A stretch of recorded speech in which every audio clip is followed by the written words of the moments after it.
اکرم صلی اللہ علیہ وسلم نے ارشاد فرمایا، قسم کھانے سے مال بک جاتا ہے مگر برکت ختم ہو جاتی۔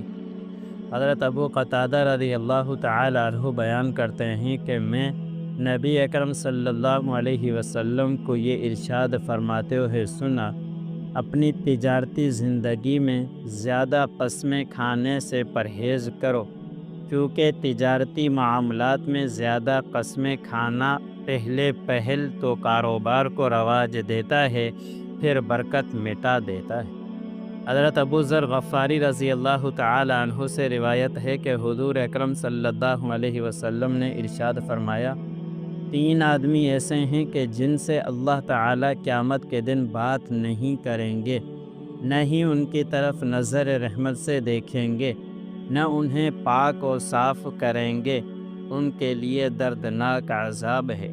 حضرت ابو ذر غفاری رضی اللہ تعالی عنہ کہتے ہیں کہ آپ صلی اللہ علیہ وسلم نے یہ بات 3 بار ارشاد فرمائی۔ حضرت ابو ذر غفاری رضی اللہ تعالی عنہ نے عرض کیا، یا رسول اللہ صلی اللہ علیہ وسلم، یہ لوگ تو سخت نقصان و خسارے میں ہوں گے، یہ کون لوگ ہیں؟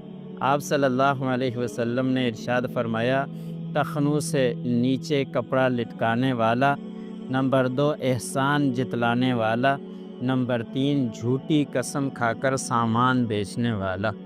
اللہ عمل کرنے کی توفیق۔